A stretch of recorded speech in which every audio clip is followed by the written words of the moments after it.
very end. But a minute before the divorce, she arrived in a limousine and everything changed. Watch until the end. Subscribe so you don't miss the next stories. Write in the comments where you're watching from. The sunlight streamed through the tall windows of the craftsman-style home on the east side of Atlanta, settling softly on the polished hardwood floors and cream-colored walls. The morning was quiet, broken only by the gentle clinking of silverware against porcelain as Nia folded a cloth napkin and placed it neatly beside her husband's coffee mug. The smell of toasted bread and turkey bacon filled the kitchen, mingling with the faint citrus scent of her lotion. The house was immaculate, just as she liked it, just as she had always kept it. Across the table, her 10-year-old son, Caleb, slurped cereal from his bowl, his feet swinging from the tall breakfast stool. His homework binder sat open beside him, and his sneakers, clean of course, waited by the back door. She glanced at the clock. 7:43 a.m. right on schedule. Nia poured a second cup of coffee and set it down in front of her husband, who had yet to look up from his phone. "Thanks," Edward mumbled, eyes fixed on the screen as he scrolled through emails or news or maybe a client's Instagram. She couldn't tell anymore. He didn't look up when she brushed a strand of hair from his brow, or when she mentioned the parent-teacher conference scheduled for Thursday. He simply nodded and muttered something that might have been a yes. Caleb, oblivious, launched into a story about a new science experiment at school, his enthusiasm bubbling, but Edward didn't hear him. Or he didn't try to. Nia smiled faintly at her son and responded where his father didn't, nodding in all the right places, offering small affirmations, though her mind had already begun to drift. She remembered mornings like this years ago, when they lived in a one-bedroom apartment above a bakery, when they couldn't afford separate mugs, let alone a matching kitchen set. They used to share a single cup of coffee, passing it between them while they whispered about dreams and deadlines. Edward would hold her hand and say, "Someday, we'll wake up in a house with a yard and sunlight in every room." And they had. The dream had manifested, the 5-bedroom home, the landscaped garden, the child they adored. Only somewhere along the way, the laughter had faded. The warmth had dulled. The man who once traced stars on her skin while she slept now barely looked at her over breakfast. Edward stood suddenly, smoothing his shirt and grabbing his leather folio from the counter. "Meeting's at 8, he said, already halfway to the door. "You'll pick up Caleb this evening?" she asked, rinsing a dish. He hesitated, and in that hesitation she felt it again, that space growing wider between them like a crack in drywall. "I'll try," he said without commitment. "Depends how late things run." She nodded, lips pressed together in a familiar line. As the door shut behind him, the house fell silent again. She could still hear the echo of his shoes against the tile, the jingle of his keys, but not a single word of affection, not a glance, not a goodbye. Later, after dropping Caleb off at school, Nia returned home and wandered the now quiet house.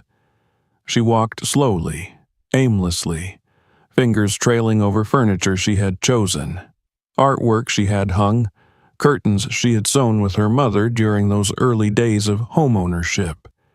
In every corner was a reminder of her, the version of herself who once believed in permanence. In their bedroom, she began tidying up Edward's side of the bed.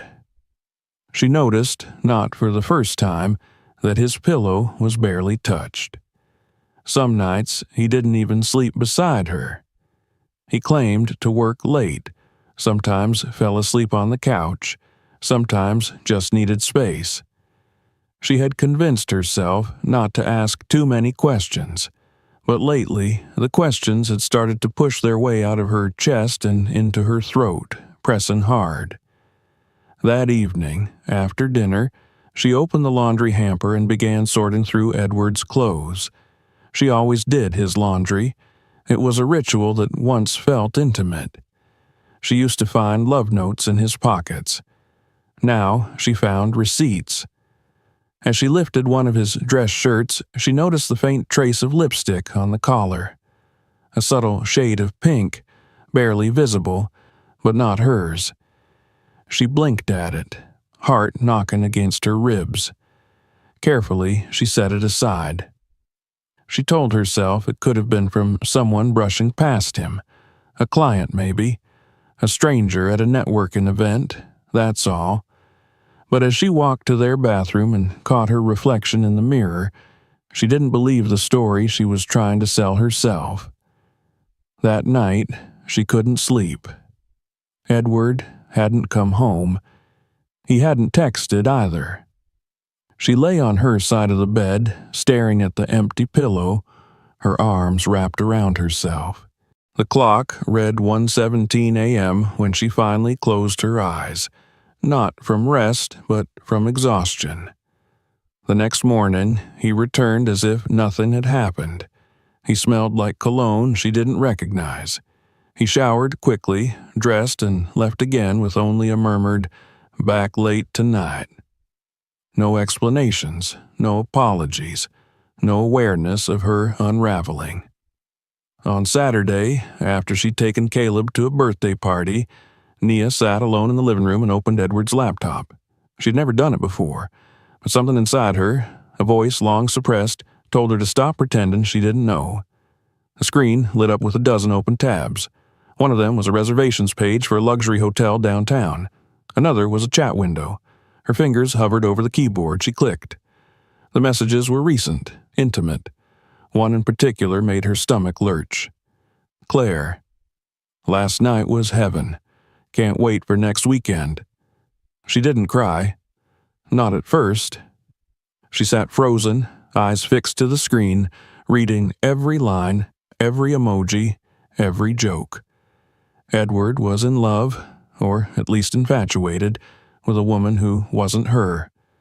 A woman named Claire, who sent him selfies in silk robes, who called him E, and signed off with hearts. Only when she closed the laptop did the tears come, hot and soundless. When Edward came home that night, she didn't confront him. She didn't know how. Not yet. She simply watched him from the hallway as he placed his keys on the hook and kissed Caleb on the head before disappearing into his office. As if nothing had shattered. In the days that followed, she moved through the house like a ghost, performing routines without conviction. She cooked, she cleaned, she replied to emails, she smiled at neighbors, but inside she felt hollowed out. She considered calling a friend, her sister, even her pastor, but the shame was heavy, sticky. She kept thinking of all the times she had defended Edward, how she had praised him in public, how she had smiled through the discontent. One night, unable to bear the silence, she picked up an old photo album. It was filled with memories, college days, their wedding, the first ultrasound of Caleb. She stopped at a picture from their honeymoon. They were standing on a beach in Tulum, laughing, sun-kissed and barefoot. He had his arm around her waist. She was leaning into him, eyes closed. She remembered that girl, how full of hope she was, how certain she felt that she had married the man who would love her forever. And then her phone vibrated. A new message from Edward. At work, don't wait up. No kiss, no heart, not even her name. She looked at the photo again. Then she closed the album. The next morning, she walked into their bedroom with a small suitcase and began packing. Just a few clothes, enough for a few days. She didn't know where she was going yet, but staying felt impossible. Not because he was cheating, though that cut deep, but because the man in the house with her was no longer someone she recognized, and worse, he no longer recognized her. As she zipped the bag, Caleb stood at the doorway, rubbing his eyes. "Are we going somewhere?" he asked. Nia knelt in front of him, smoothing his hair. "Just for a little while," she said softly. And for the first time in weeks, she felt her own voice again, quiet, uncertain, but still hers. Something had broken, but something else, deep beneath the surface, had just begun to stir. The apartment was small and smelled faintly of fresh paint and floor cleaner. Nia hadn't had time to do much with it, just enough to make it feel livable for Caleb's sake. A gray love seat she found on sale filled the corner near the window, and a couple of second-hand chairs formed a modest dining area. The kitchen was compact but functional. On the first night, she slept on an air mattress while Caleb curled beside her, clutching the same stuffed dinosaur he'd had since he was 3. It wasn't home, not in the way the house had been, but it was quiet. It was hers. She hadn't told many people, not yet, not even her sister, who would have flown in from Charlotte that very night. She didn't want the questions. She wasn't ready to hear the things she already knew said aloud, that something sacred had died, that her marriage, once a story she told with pride, had become a hollow performance. She moved on instinct, registered Caleb at the nearby school, signed lease forms, called the utility companies. Her voice on the phone was steady, as if she weren't dragging the weight of 15 years behind her, as if she weren't waking up in the middle of the night reaching for a body that wasn't there. Edward didn't fight it. When she texted him that she and Caleb would be moving out for a while, he replied with a simple, "Do what you need to do." No plea, no protest, no effort. That was what hurt the most. Not the betrayal, not even the deceit, but the fact that he didn't seem to care. The apartment complex had a small playground and a modest courtyard. On weekends, Nia sat on a bench with a book in hand, watching Caleb chase after soccer balls with kids whose names she barely remembered. Sometimes she would look up at the clouds and wonder how she got here, how the life she had built so carefully had collapsed in silence. It wasn't until the 3rd week that she saw it. A photo, casually posted to social media by someone Edward had worked with. A snapshot from a wine-tasting event. There was Edward, wearing the navy blazer she had bought him last Christmas, smiling at the camera. And beside him, dressed in a sleek red dress and resting her hand on his chest, was Claire. She looked younger than Nia had expected. Not just younger in years, but in spirit, carefree, polished in a way Nia hadn't felt in a long time. She stared at the image for several long minutes. The comments stung more than the photo itself. Someone had written, "Beautiful couple." Another, "Power pair right here." The approval was easy, seamless, unearned.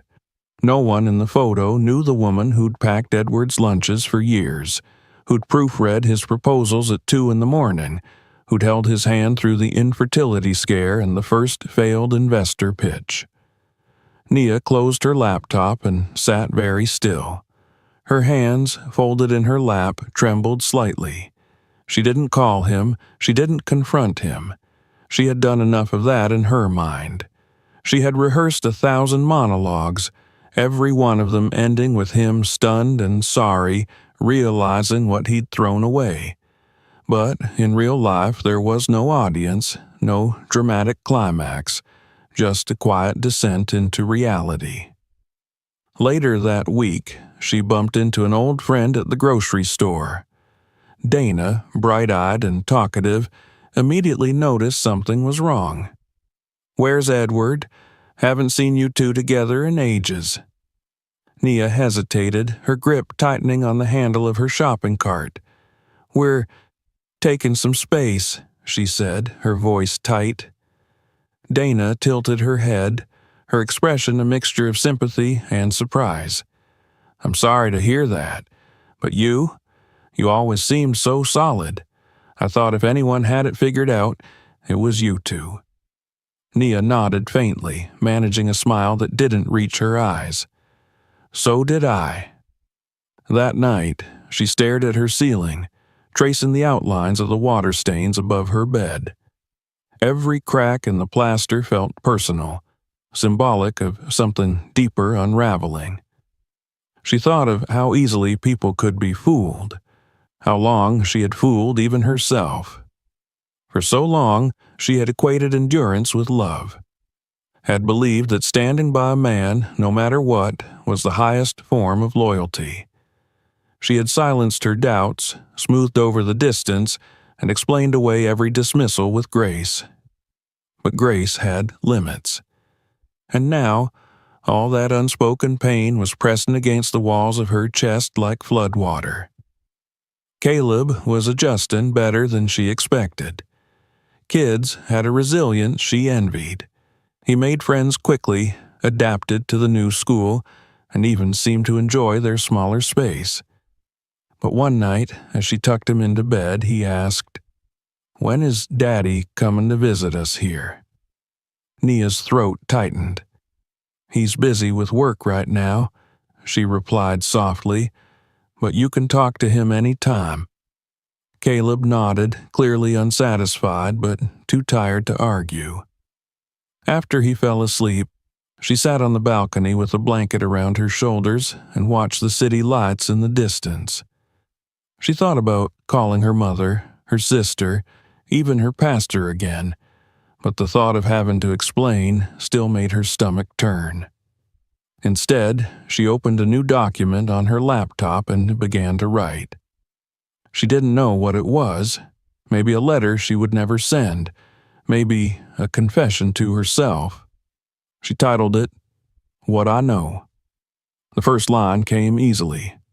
"I know he loved me once. Then, I know I loved him longer than he deserved.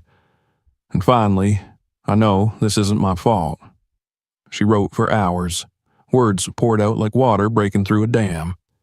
She wrote about the way he stopped laughing at her jokes, the way he stopped saying her name, the way his eyes lit up for other people but dulled when he looked at her.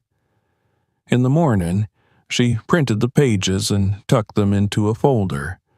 She didn't read them again, but holding them in her hands made her feel a little less invisible. On a rainy Sunday afternoon, she received a call from her sister, Layla. "I know something's wrong," Layla said without preamble. "You've been dodging me for weeks." Nia sighed and leaned against the kitchen counter. "It's over," she said simply. Layla was quiet for a beat. "He cheated?" "Yes." "With someone I know?" "Her name is Claire." Layla let out a slow breath. "You want me to come down?" "No," Nia replied. "I just needed to say it out loud." For a few moments, neither of them spoke. Then Layla said, "He doesn't get to define your story, Nia. You hear me? Don't let this be the last chapter." That night, Nia sat in bed and looked around the apartment. The boxes, still half unpacked, the blank walls, the cheap lamp flickering by the door. It wasn't a palace, but it was a beginning. She reached under the bed and pulled out the folder she'd filled with pages. She flipped through them slowly, as if searching for something she'd missed. At the very end, she added one final line in careful handwriting. "The only thing worse than losing him would be losing myself trying to keep him." She placed the folder on the nightstand and turned off the lamp. Across town, in the house that used to be hers, Claire was lighting candles in the dining room. Edward was laughing at something she said, pouring wine into glasses that Nia had once chosen for their 10th anniversary. He looked happy, effortlessly, maddeningly happy. But Nia no longer cared what he looked like. She knew the truth now, and truth, no matter how sharp, was the only path to freedom. The morning came in shades of gray. Rain tapped lightly against the apartment windows, soft and constant, like a breath Nia couldn't release. She stood in the narrow kitchen, holding a chipped mug of coffee she hadn't sipped, staring blankly out at the puddled courtyard below. A few children in raincoats trudged toward the bus stop, splashing through the water with carefree abandon. Caleb had left earlier, wrapped in his blue poncho, his backpack bouncing with each step as he waved goodbye without waiting for her to answer. He had adjusted so quickly it unsettled her, as though children knew how to let go of what grown-ups clung to. The apartment was quiet now, too quiet, and the silence pressed in on her like a weight. She had grown used to the hum of the old house, the creak of the stairs, the distant sound of Edward's voice on a work call, the buzz of Caleb's cartoons echoing from the living room. Here, in this new space, every sound seemed foreign. Every silence carried too much meaning. She sat at the small table, the mug growing cold in her hands, and picked up a pen. The notebook in front of her was the same one she had found buried in a moving box, a leather-bound relic from her college days. It had once held design sketches and floor plans, dreams drawn with thin-tipped pens and annotated in the margins with coffee stains and optimism. Now it would become something else, a record, a release, a reckoning. She flipped to a clean page and began to write. The words came slow at first, halting, uncertain. Then, like water behind a dam, they poured out. She wrote about the lipstick on Edward's collar, the messages from Claire, the photo that had gone viral in her small circle of acquaintances. She wrote about the way he said her name, when he still did, as if it were something inconvenient. She didn't try to sound composed or clever, she just told the truth. She wrote for an hour, maybe longer. When she finally set the pen down, her hand ached and her coffee had gone stone cold. But something in her chest had shifted, just slightly, like air returning to a room that had been closed off for too long.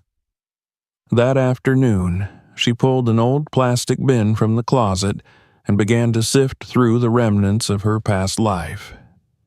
Inside were framed photos, certificates, and a crumpled folder labeled Arch 112, Final Project. She opened it with a shaky breath and stared down at the architectural sketches she hadn't touched in years. Curved roof lines, natural light studies, sustainable materials, notes in her handwriting that still felt like her even now.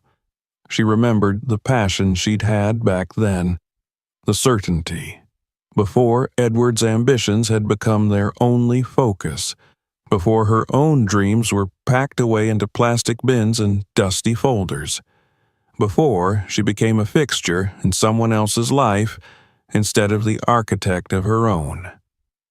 She spent the next few days reshaping her routine. She set an alarm.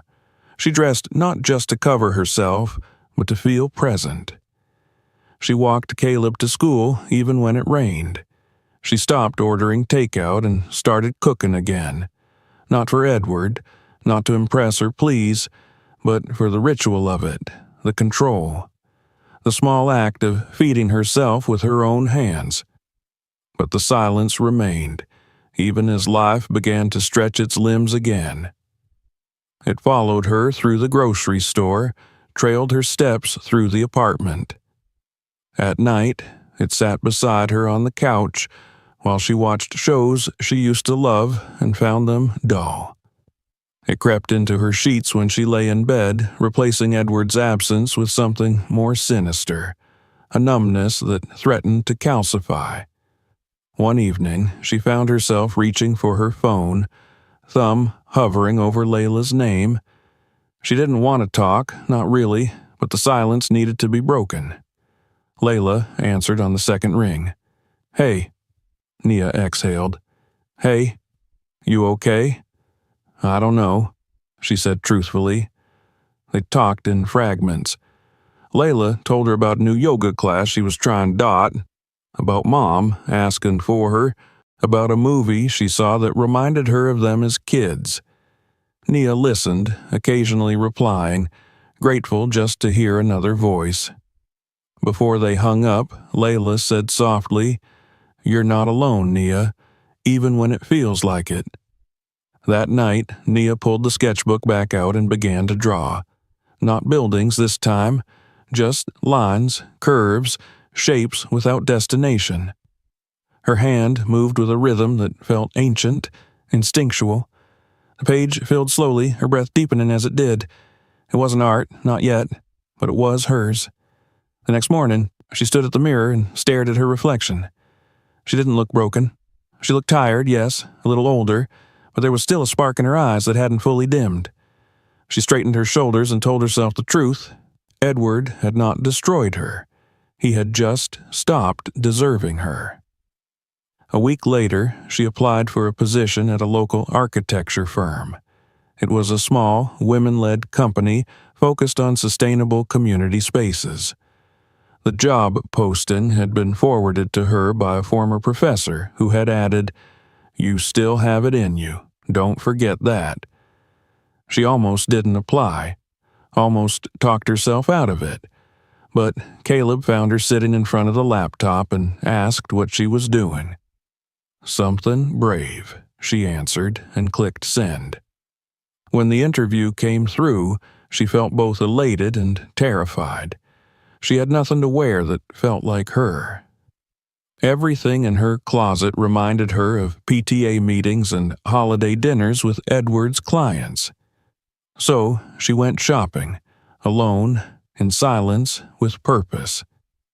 She chose a dark green dress that hugged her form without apology, and a pair of sensible heels that made her feel tall. At the fitting room mirror, she stared at herself again and thought, "You're still in there." The day of the interview was cold and bright. She arrived early, hands damp with nerves, portfolio clutched tightly. The office was in a converted warehouse filled with natural light, plants, and laughter. A young receptionist offered her tea and smiled warmly. It wasn't sterile. It wasn't intimidating. It felt alive. The interview went better than she expected. The lead architect, a woman named Clarice with salt and pepper braids and eyes like sharpened steel, asked pointed questions but listened with care. When Nia showed her one of her college designs, Clarice studied it for a long moment before saying, "You think in space, not just form. That's rare." When she walked out of the building, the wind caught her scarf and whipped it behind her like a cape. She laughed, surprised by the sound of her own joy. The offer came 2 days later. She started on a Monday. The office buzzed with energy, the hum of collaboration. Her first assignment was modest, a concept for a youth reading room in a city library, but it was a beginning. She found herself staying late, not because she had to, but because her hands didn't want to stop. She shared little with her coworkers at first, just her name, her job history, a polite smile. No one asked about her personal life, and she didn't offer. But one afternoon during a break, a colleague named Patrice said quietly, "You've got a grace about you, like someone who's been through hell and didn't let it steal your kindness." Nia blinked, throat tightening. "Thank you," she whispered. That evening, she picked up Caleb from school and stopped for ice cream, just because. They sat in the car, windows fogged, his laughter bubbling as he told her about a spelling bee he'd won. She smiled and thought, this is still a life, a good one. Later, as she tucked him in, he reached out and touched her face. "You're happy," he said simply. She nodded, tears stinging her eyes. "Getting there."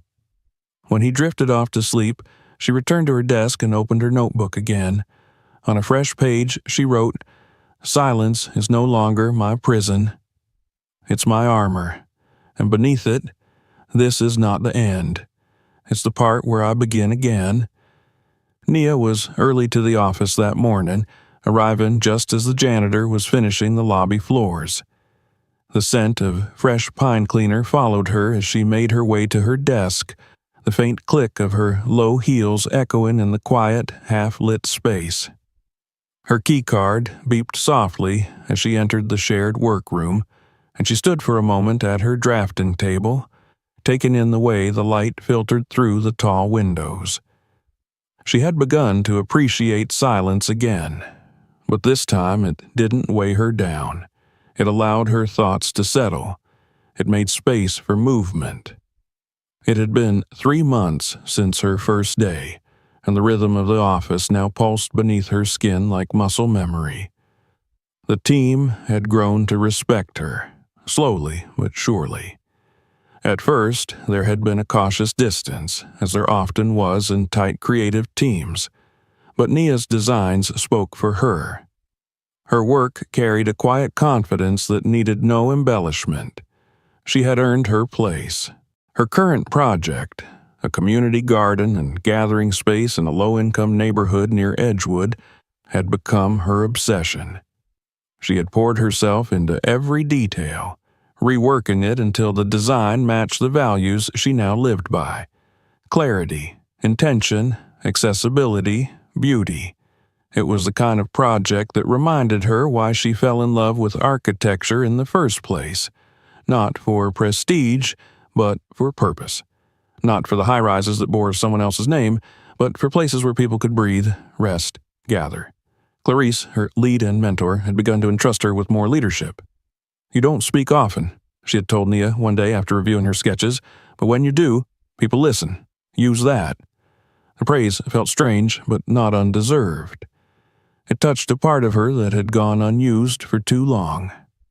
She remembered the girl who once stood in lecture halls defending her models to skeptical professors, the girl who once believed her voice could reshape skylines. At home, things had changed too. Caleb had grown more confident in their new rhythm. He didn't ask about Edward as often, and when he did, it was in the way children ask about things they've accepted are not returning. Nia no longer stumbled over explanations. She told the truth gently.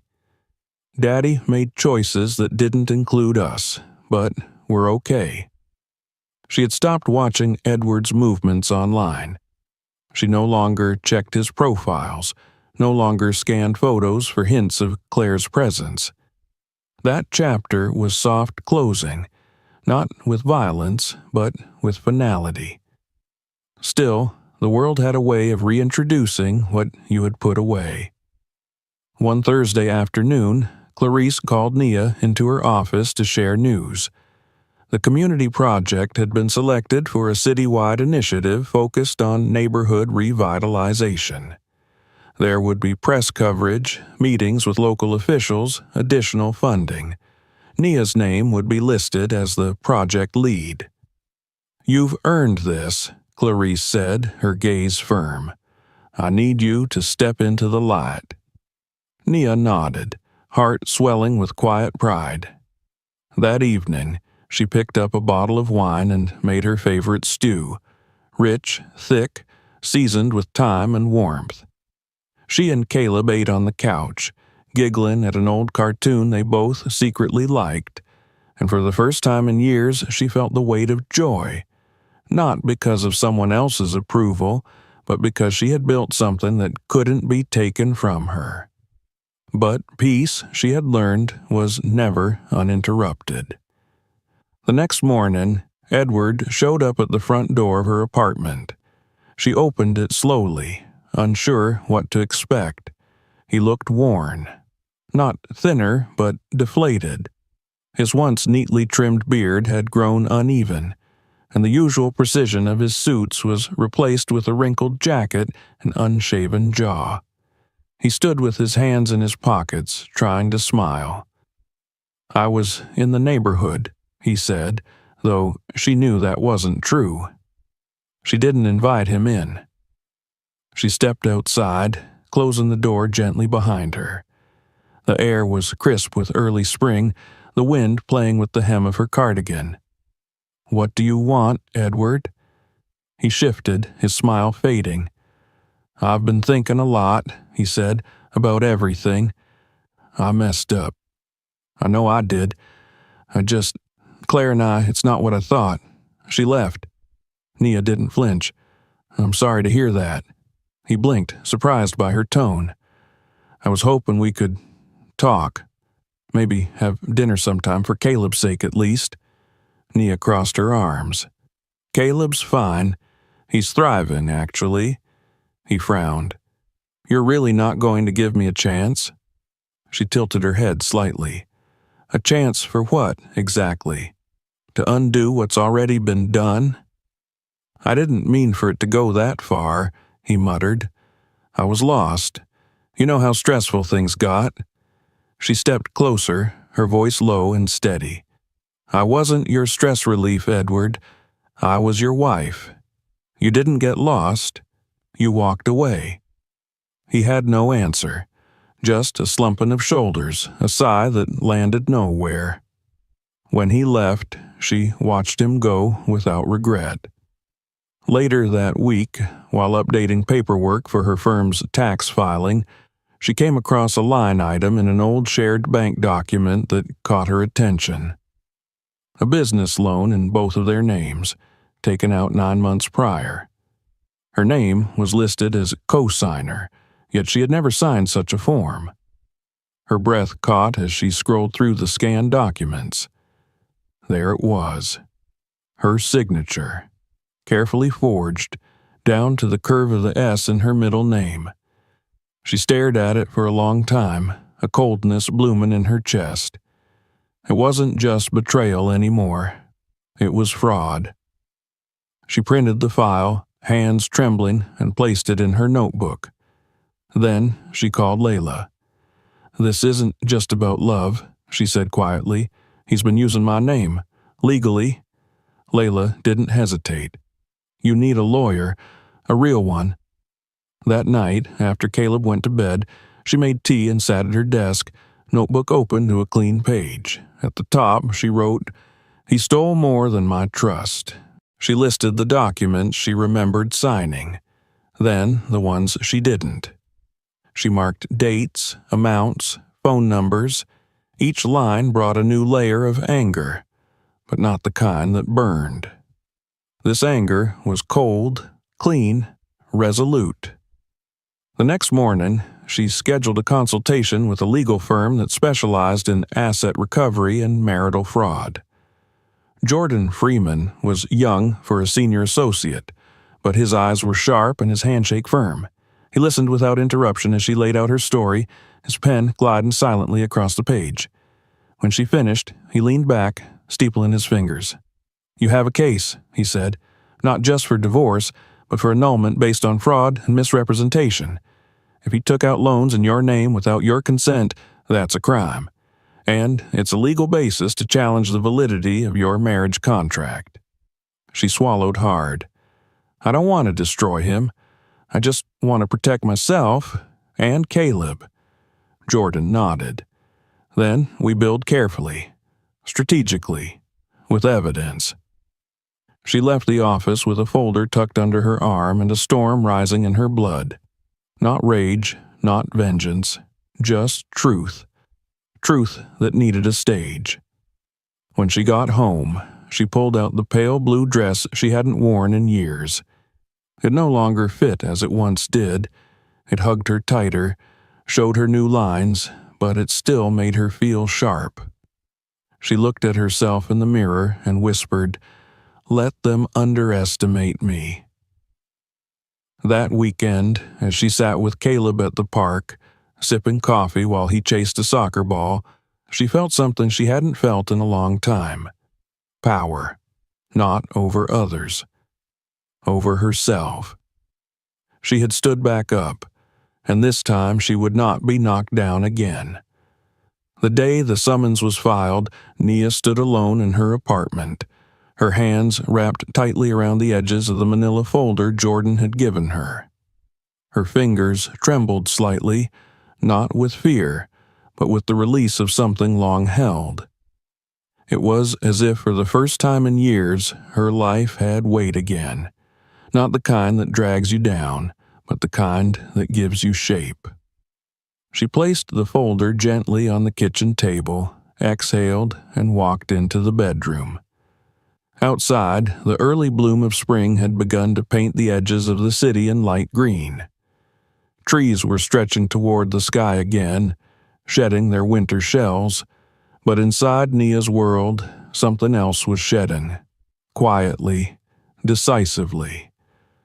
Every memory that had once lived in shadow was now stepping into the sun. She sat down on the edge of her bed and opened her laptop. Jordan had sent her a full list of documents that would support the annulment claim.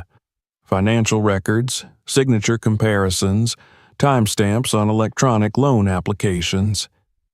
She scrolled through each page slowly, reading every line, not because she didn't believe him, but because she needed to see it for herself.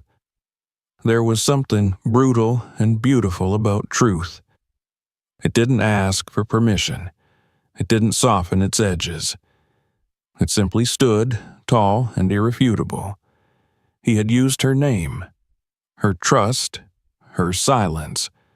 While she was packing lunches and balancing PTA meetings and managing the invisible labor of their life, he had been signing her into debt. With a flourish of forged ink, he tied her to loans, some of which had already defaulted. Her name, once a symbol of the future she believed in, now appeared on balance sheets littered with liability. She didn't cry. There were no tears left for that version of pain. Instead, she pulled a notepad from the drawer and began to make a list. Dates, companies, payment schedules. Next to each item, she drew a line and wrote one of two words, mine or his. It was her way of reclaiming what belonged to her and releasing what didn't.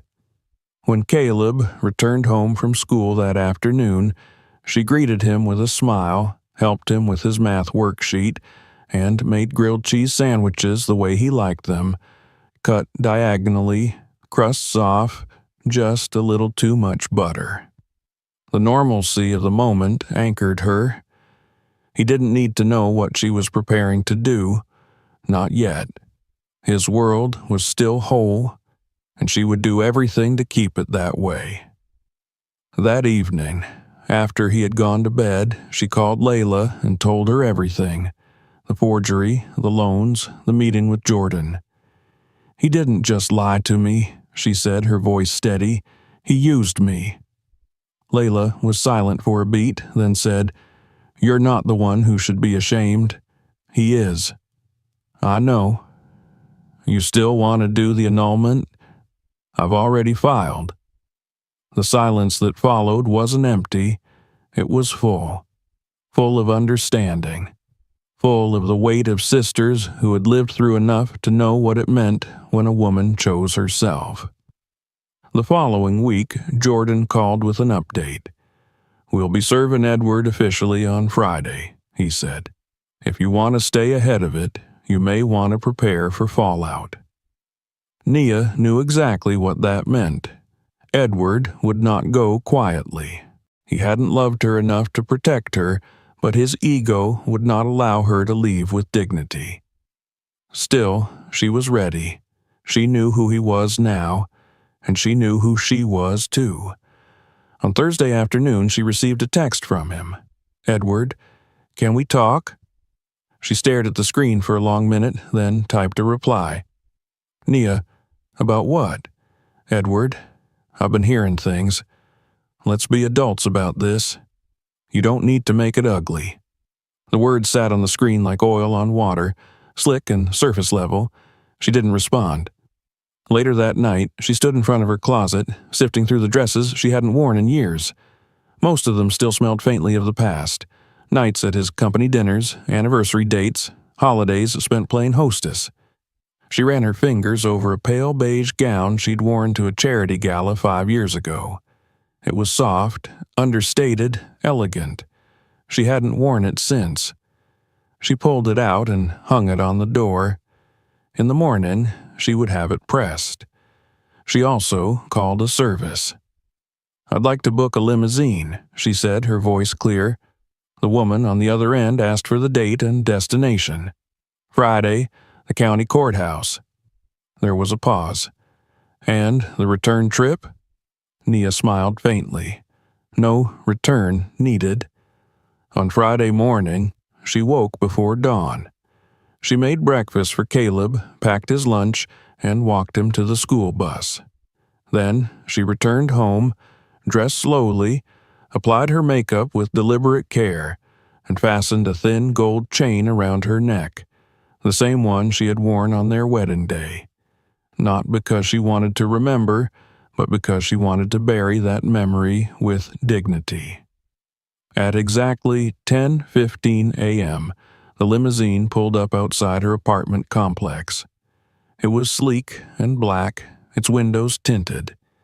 She stepped inside without hesitation, her hands resting calmly in her lap as the city passed by in soft blurs. Outside the courthouse, a small crowd had begun to gather. It wasn't large, but it was just enough. Friends of Edward's, perhaps, or people who had caught wind of the filing through the industry grapevine. She could feel their eyes on her as she stepped out of the car, but she didn't shrink. She walked forward with measured grace, heels clicking against the pavement like punctuation marks. At the top of the courthouse steps stood Edward. Claire was beside him, though she looked less confident than usual. Her usual glow was dimmed, her posture tight. Edward, on the other hand, looked furious. He started to speak, but Nia walked past them both without a word, her eyes fixed on the courtroom doors. Inside, Jordan met her with a nod. "Are you ready?" She nodded. The hearing began promptly. The judge reviewed the submitted materials, pausing more than once as he read through the evidence, the forged documents, the unpaid loans, the texts. Edward's lawyer objected, argued technicalities, attempted to diminish the significance of the fraud. But Jordan was precise, calm, unshakable. Then it was Nia's turn. She stood, her voice didn't tremble.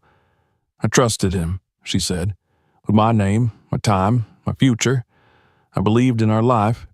I believed in our vows. And while I was believing, he was using. He signed my name to loans I didn't agree to.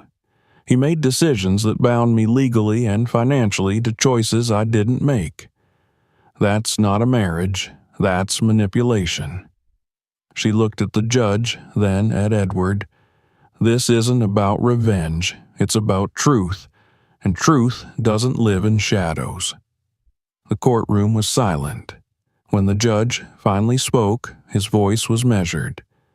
"Based on the evidence submitted and the statements given, I find that the marriage was entered under conditions that constitute misrepresentation. The request for annulment is granted. Legally, this marriage never existed." Nia closed her eyes briefly. Not in pain. In release. As she walked out of the courtroom, past the people who had once whispered behind her back, past Edward and Claire who now stood like strangers caught in a collapse of their own design, she felt lighter.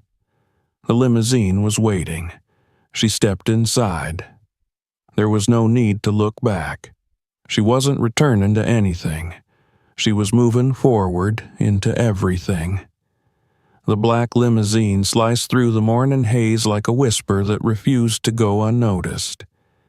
Inside, Nia sat perfectly still, her posture regal, her hands folded lightly in her lap. The beige silk of her gown shimmered faintly in the filtered sunlight that spilled through the tinted glass. Her reflection stared back at her in the darkened window, not with doubt or uncertainty, but with quiet resolve. She wasn't heading to battle. She was arriving at the burial of an illusion. When the car eased to a stop in front of the Fulton County Courthouse, there was already a buzz outside. She hadn't invited it, hadn't courted the attention, but she wasn't surprised either. Edward had always kept powerful company, and gossip had a long memory. A few journalists lingered near the entrance, cameras slung lazily over their shoulders, waiting for something to happen. When the limousine door opened and Nia stepped out, heads turned. She did not flinch. She stepped down with calm grace, the hem of her gown catching the breeze like a sail. The murmurs started almost instantly, and somewhere behind the crowd a camera clicked, but she didn't hear it. She heard only her heels on stone, the rhythm of her own breath, and the steady chant of her thoughts. I'm not what they called me. I am what I chose to become. At the top of the steps, Edward was waiting. He looked exactly as she remembered. Crisp suit, expensive tie, the same cologne he'd worn for years. But the man himself was different. He looked restless, his eyes darting toward her and away again. Claire stood beside him, her arms crossed, her mouth drawn into a hard, nervous line. Her once confident air had soured into something brittle. She tried to meet Nia's gaze, but dropped it almost immediately. Nia didn't stop. She passed them both with only the faintest tilt of her head, her face unreadable. Inside, the courtroom buzzed with tension. Jordan was already there, standing near the front with a calm, focused energy. He greeted her with a quiet nod and gestured toward the long wooden bench beside him. She sat without a word, smoothing the fabric of her dress over her knees. Across the aisle, Edward took his seat beside his attorney. Claire, to Nia's surprise, remained in the gallery. She looked uncomfortable, as though she had realized too late that this was not the performance she had signed up for. The court clerk called the session to order, and the judge entered, an older black woman with silver-framed glasses and eyes that had seen everything. She adjusted her robe, glanced at the docket, and then raised her gaze. We're here today to consider a petition for annulment in the matter of Roberts versus Roberts, she said. Counsel, proceed. Jordan stood. His voice was measured and firm, not loud, but commanding in its precision. He presented the evidence like a surgeon making incisions, clean, necessary, without cruelty. He detailed the loans taken out in Nia's name without her consent, the forged signatures, the timelines that aligned with Edward's known financial strain. He handed the judge a packet of documents, including handwriting analysis and notarized statements. The courtroom was silent except for the rustle of papers and the occasional scratch of a pen. Edward's attorney objected frequently, citing lack of intent, suggesting misunderstanding, but each objection was calmly dismantled. The judge remained impassive, her pen moving steadily across her notes. When it was Nia's turn to speak, she rose slowly. She didn't hold a paper. She didn't need one. I was 24 when I married Edward, she began, her voice low but steady. We were young. We were hopeful. I believed in him. I believed in us. I left my career to support his. I managed our home. I raised our son. I signed the papers he asked me to sign. I trusted him. She paused, letting the weight of her words settle into the wood-paneled walls. And he used that trust to bind me to debts I didn't agree to. He forged my name on contracts. He involved me in financial risks without my knowledge. While I was preparing dinner, while I was helping our child with homework, while I was making sacrifices I never even named, he was signing away my name as though it belonged to him. The judge watched her closely. Edward looked down at the table. Claire shifted in her seat. I'm not here for revenge, Nia continued. I'm here because this was never a marriage built on mutual consent. It was a performance, one I entered in good faith and one he used for convenience. That is not love. That is not partnership. That is not legal. When she sat down, Jordan placed a hand lightly on her forearm, not for comfort, but acknowledgement. The judge called a short recess. As the court emptied, Edward approached her in the hallway. Claire was nowhere in sight. "Nia," he said. His voice was quiet, almost uncertain. "This isn't how it has to end." She turned to him, her expression calm. "It already ended, Edward. The day you decided to stop treating me like a person. I was trying to build something." "No," she said. "You were trying to cover your losses, and you used me to do it." He looked as if he might argue, but then he stopped. His shoulders dropped slightly. "I didn't think you'd go through with it," he admitted. "I know," she said. She walked away. Back inside the courtroom, the judge returned with her ruling. "In light of the evidence presented," she said, "the court finds sufficient cause to grant the petition for annulment. The marriage between the petitioner and the respondent is hereby declared null and void. All associated financial obligations assigned under fraudulent circumstances will be reviewed separately in a civil capacity." There was a pause, then the gavel fell. It was done. Nia stood. She didn't cry. She didn't smile. She breathed. Outside, the sun had broken through the morning haze. The limousine was waiting, its engine idling quietly. Cameras were still there, but fewer now, their interest already fading in the absence of scandal. Claire exited quickly from a side door, her face pinched. One of the reporters called after her, but she ignored them, disappearing into a waiting car. Edward emerged a few minutes later, slower, his lawyer trailing behind. He paused on the steps, glanced in Nia's direction, then looked away. Nia stepped into the limousine. The door closed behind her with a soft click, muffling the noise of the city. She leaned back against the seat and exhaled slowly, as if releasing years in a single breath. The car pulled away from the courthouse. She did not look back. There was nothing there for her anymore. Later that night, she sat with Jordan and Layla at her apartment, drinking tea and eating the strawberry shortcake Layla had brought from a bakery near her hotel. "You didn't just win," Layla said, raising her glass. "You ended it on your terms." "I didn't want to fight dirty," Nia replied. "And you didn't," Jordan said. "You fought smart, with truth." Caleb had gone to bed early, exhausted from a long week. The apartment was quiet, filled only with the soft hum of the dishwasher and the occasional laugh from Layla. At some point, Nia stepped onto the balcony, looking out over the city. The lights blinked gently in the distance, and the wind played with the loose curls that framed her face. Inside, she heard Layla telling Jordan about their childhood summers in Savannah. The sound was warm, familiar. She looked up at the sky. No ring, no title, just herself. And for the first time in a very long time, that was enough. The morning light touched everything in Nia's new home with a softness that made it feel like the world itself was taking a breath. The house sat at the edge of the city, not quite suburban, not quite urban, a modest two-bedroom bungalow with faded white shutters, an uneven porch, and a yard that needed love. It had no marble countertops or curated entryway, no winding staircase or glass wine cellar. But it was hers, bought with her name, her income, her decisions.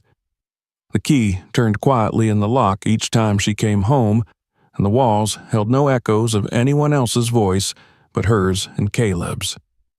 That alone made it a sanctuary. She stood in the kitchen, barefoot, sipping coffee from a chipped mug, watching the wind brush through the hibiscus bushes along the fence.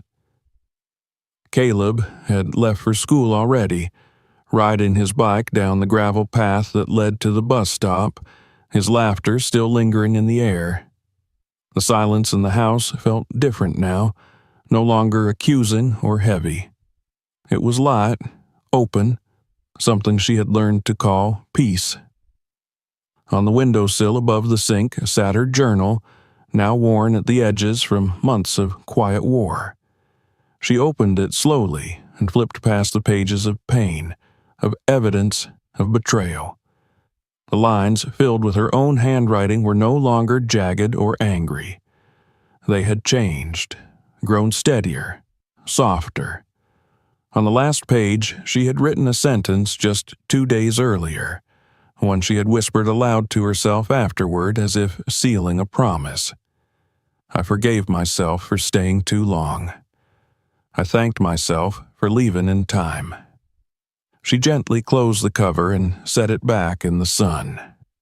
That afternoon, Layla stopped by with a box of new linens and a container of homemade soup. They laughed as they unpacked the guest room together, hanging curtains and fluffing pillows, talking over one another like sisters do when grief has lost its hold and joy finds a way back in. "You know," Layla said as she smoothed out the quilt, "this room feels like a beginning, not like a spare." Nia smiled. "It is. Everything about this place is." Later, they sat on the porch with glasses of ginger lemonade, the breeze threading through their hair, the sky a watercolor of purples and blues. There was no heaviness in their silence, only the comfort of shared space. That evening, after Layla left and Caleb went to bed, Nia opened her laptop and logged into a video interview scheduled weeks ago. It was for a women's segment called She Rises, known for spotlighting stories of resilience and transformation. She had hesitated before agreeing, unsure whether she wanted her life, the wounds, the choices, the victories, placed under a public lens. But something about the host's invitation had felt sincere. Not sensational, but sacred. A place to speak, not perform. The host, a woman with a calming voice and a genuine smile, greeted her warmly. "We're so glad you're here, Nia. Share whatever you're comfortable with." Nia nodded slowly. "I'm ready." They started with small talk. Her work, the community project, the design firm's recent award. Then the questions deepened. "When did you know it was time to walk away?" the host asked gently. Nia took a breath. It wasn't a single moment. It was years of tiny betrayals, silences that screamed. Looking in the mirror and realizing I didn't recognize myself anymore, I stopped asking why he did what he did. I started asking why I stayed. The host's eyes glistened. The crew behind the camera was still. As the interview continued, Nia read aloud a few passages from her journal, not the most painful, but the most honest. She shared the sentence she had written the night the annulment was granted. "I don't want revenge, I want restoration, and I owe it only to myself." The clip went viral within hours. Women messaged her from across the country. Some sent thanks. Some shared their own stories. Some simply wrote, "Me too." Jordan called the next day to say, "You didn't just speak. You started something." "I only said what I wish someone had told me when I needed it," she replied. Life moved forward gently. Friday evenings became tradition. Jordan would bring pastries, Layla would make something warm, and they'd sit on the porch sharing stories, planting laughter in the night air. The conversations weren't about what had been lost anymore. They were about what could still be made. One afternoon, as she stood in front of her mirror, Nia made a decision she hadn't expected. She booked a haircut. The stylist greeted her with warmth and a clean cape, her fingers gentle as they brushed through the long coils of Nia's hair. "What are we doing today?" the stylist asked. "Something different," Nia said. "Something free." When she looked into the mirror afterward, she barely recognized the woman staring back. The tapered cut framed her face like a crown, her eyes clear and unflinching. She didn't look like someone recovering. She looked like someone becoming. She left the salon and walked to a nearby boutique, where she chose 2 outfits that made her feel bold and unapologetic. A soft ivory jumpsuit and a plum-colored dress that hugged her form like it knew her story. That evening, she modeled them for Layla and Jordan, spinning slowly in front of the mirror. "You look like someone who knows her worth," Layla whispered. Nia smiled. "I'm starting to believe I do." In the weeks that followed, she resumed therapy, sessions she had once abandoned when Edward mocked them. Her new therapist was kind but didn't coddle. Each conversation was another stone lifted, another lie unlearned. "Healing doesn't mean forgetting," the therapist said once. "It means choosing not to let pain narrate your future." Nia left that day feeling lighter, but the past wasn't quite finished. One morning, Jordan called with new information. They had dug deeper into Edward's financials. The signature forgery wasn't the only breach. He had tied her to a risky investment under a jointly named LLC, a business shell she had never agreed to form. "He forged your signature again," Jordan said. "And if we play this correctly, we can file for damages." Nia stared at the document he sent, her name printed in bold beside Edward's. "He didn't just cheat on me," she said quietly. "He used me legally, financially, intentionally." Jordan's voice didn't waver. "Then we don't just close this chapter. We hold him accountable." When the annulment hearing for financial fraud was scheduled, Nia didn't feel fear. She felt clarity. Edward had believed he could move on cleanly, but truth had its own timing, its own weight. The hearing took place quietly. No media, no spectators. Just Nia, Jordan, Edward, and his increasingly weary lawyer. The judge reviewed the evidence, listened to the testimony, and ruled in Nia's favor. Damages would be assessed. Edward left the courtroom without a word. As they walked down the hallway, Nia didn't feel triumphant. She felt whole. Weeks passed. Spring turned to summer. The days lengthened, the air warmed, and life returned in full color. One Saturday morning, Nia stood on the porch with a cup of tea as sunlight spilled across her lawn. She watched Caleb draw chalk designs on the sidewalk, spirals and suns and names of superheroes. "You want to help?" he called. "Always," she replied, stepping barefoot into the yard. Later that night, as the house settled into stillness, she walked from room to room, touching each surface with quiet reverence. The hallway mirror, the edge of the kitchen table, the books on the shelf. None of it was expensive, but all of it was real. She opened her journal one final time. On the last page, she wrote, "I learned that love should never cost you your name. I learned that peace makes no noise but changes everything. I learned that starting over is not a punishment, it's a gift." She set down the pen and closed the cover for the last time. The next morning, she began something new. No ceremony, no parade, just an open window, a quiet room, and a woman who had once been erased now writing her own story. And this time the page was truly hers. If this story moved you, don't forget to subscribe for more. Watch our other videos for powerful stories just like this one. And if you know someone